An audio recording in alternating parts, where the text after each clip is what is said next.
فیلم مستند خیانت که ما رو در روزهای نزدیک تماشا کردیم از لحاظ موضوع و مندرجه خیلی فیلم خوب برآمده است. در فیلم مذکور اوید به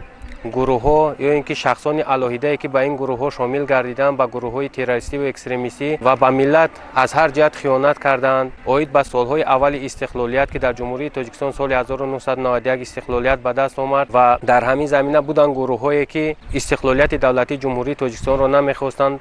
و با مبلغ گذاری بعضی اشخاص یا اینکه دولت های دیگر خارجی